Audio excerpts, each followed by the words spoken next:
This is insane. So Tasha K was on her podcast earlier today reacting to the video that Adam put out there titled "No Jumper is Going Broke." Now, while reacting to this video, Tasha K actually revealed she spoke to LAPD about No Jumper. Now, what LAPD told her as an employee of No Jumper is very concerning to me. This is very bad. This is the video that Tasha K saw that made her want to inquire and contact LAPD about No Jumper. So there's something that I've been hiding from you guys. No Jumper is going broke. I know that might sound crazy. Between both of our YouTube channels last month, we got over 25 million views. We're doing well on Facebook and Snapchat. We employ quite a few of the hottest content creators on the West Coast, and we pump out an insane amount of content on a weekly basis. How could we be going broke? Well, let's start here. We expanded too much during COVID at just about the exact moment that our revenue streams all took a hit. Her initial suspicion surrounding No Jumper and surrounding this video is she's not buying the fact that No Jumper is going broke. She believes that that's impossible. She believes that this is a long-term play or something more sinister behind the scenes that we are not revealing. You saying you broke being white, and the fact that you're able to go out and get a $4 million studio, black businesses don't even get approved for that type of loans. It just, I don't know. It feels like you've got an asset on your hands and you're trying to move these assets because you got a lot of lawsuits underway, okay? And, you know, it takes money to keep money. Okay, and so here's the thing. So I called up a little friend of mine that happens to work in, you know, the PD's office, LAPD, and apparently Adam is not telling the whole story. Now, when I first heard this, I almost picked up the phone and called Tasha K, bro. Like, Auntie, tell me what's up, bro. Tell me what I don't know, bro. Because what is Adam hiding from us, man? Because hold on now, bro. LAPD is giving you information. So again, if this is true, this is very bad. But Adam is maintaining the fact that this was an announcement to announce that No Jumper is having money issues, and you know he needed fans to step up more. Has nothing to do with nothing criminal. Now, Tasha K will say that No Jumper in their pivot to gang content is coming back to bite them. now he is more than welcome to come on the platform and address it. You know, I just kind of felt like I wasn't going to get the entire truth because it's got to do with a lot of that RICO stuff that's going on with Big U and Whack 100 and all those guys. And so apparently he went from doing like, I guess just regular underground rapper content to now it's content to a night street beef. And then they come and talk on the platform about street beef. And then they carry out the street beef and then they use it to, you know, send shots at each other, sort of like what Vlad was doing for a while and then he stopped. You know what I'm saying? Because he was getting, you know, he was being called a fed and everything like that because they were asking to use his footage, even though he says he never gave them any footage. Okay, whatever. So that's what his platform evolved into, especially when he had linked with Whack 100, okay? It's at this point in the video, I began to sit back like, Tasha K is one of the smartest, most savviest people when it comes to the media. So now this is my theory, okay? Tasha K could either be telling the truth. She contacted LAPD. LAPD told her these things. Or Tasha K realizes what's currently going on with the climate of No Jumper. Tasha K has a beef with Whack 100. She despises Whack 100, and they're in a really heated feud right now. It's very bad. Tasha K can essentially say, okay, I'm going to utilize information to go against Whack 100. I'm going to utilize information to try to get Adam to separate himself from Whack 100 by sort of letting him know that LAPD is telling me that you doing content with Whack 100 and these other gangbangers is going to get you in some serious trouble. And Whack 100 claims that he's, I guess, some type of set pyro. I don't know. You know what I'm saying? I don't really live that lifestyle. I've never dealt with people that live that lifestyle. But here's what I'm being told is that Adam got to go. And the platform has got to go because the thing about it is, it's like, you know, it's caused so many disruptions in the community with them using his platform to ignite beef. And then they talk about the beef and then they send shots. They're going to be queuing all of that content to use to build a case on these people that they just recently arrested, Big U and all those people. And so in order for him to not be labeled a snitch, even though his content snitches and they were snitching on themselves, it's better to just kind of pack up and move out of Dodge. Listen. Now, Tasha K is a very savvy media personality, does Auntie. So maybe she's just utilizing information that Adam already put out there to go against Whack. Because Adam did put out there that he's selling the current No Jumper facility is up for sale and they're moving the location. So maybe Tasha K is just using that information to take a wild guess and frame it as LAPD told her. Because let's just say this. Adam sells the building and he moves out of Los Angeles County. Let's just say he moves the office an hour away. Would that really help things in terms of law enforcement? Because maybe LAPD is saying, hey, bruh, y'all got to go. Y'all got to leave Los Angeles County, bruh, and take that malarkey to another county. Maybe, but this is like a federal investigation. And I don't feel like if the feds were on No Jumper or if the feds needed certain things from No Jumper or they were trying to squeeze No Jumper for information and footage, that wouldn't stop that. But now listen, I don't know if this is true or not, right?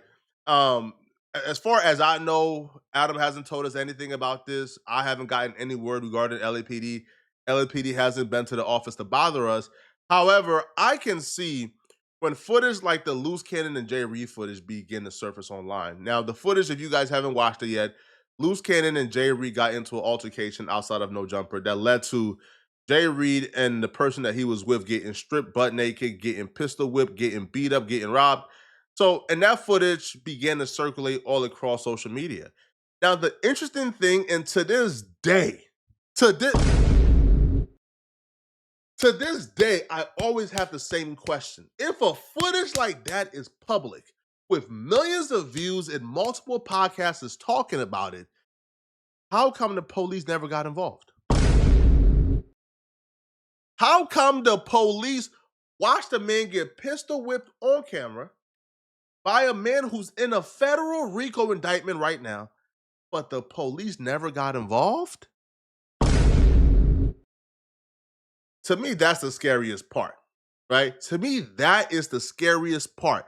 That's the part that really gets me and that really terrifies me.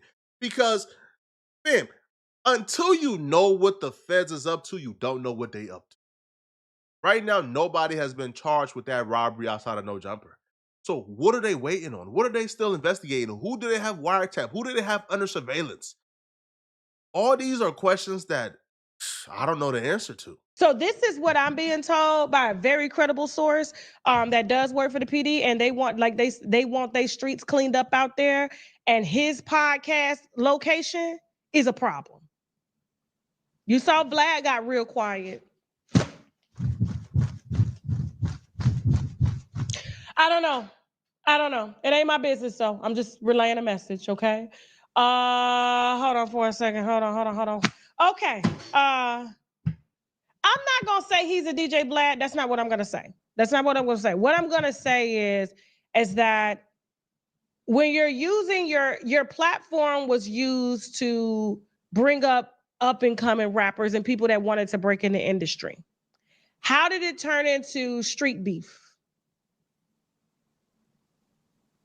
Like, how did it flip?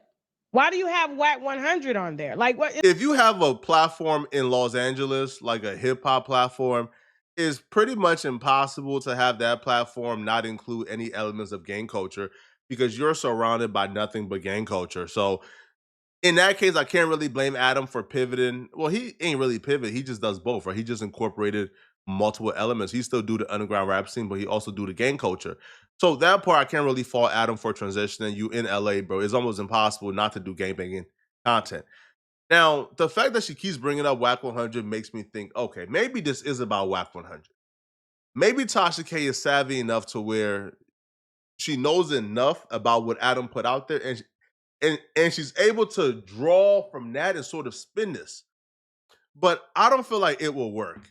I don't feel like Tasha K doing this would make Adam separate himself from Whack 100.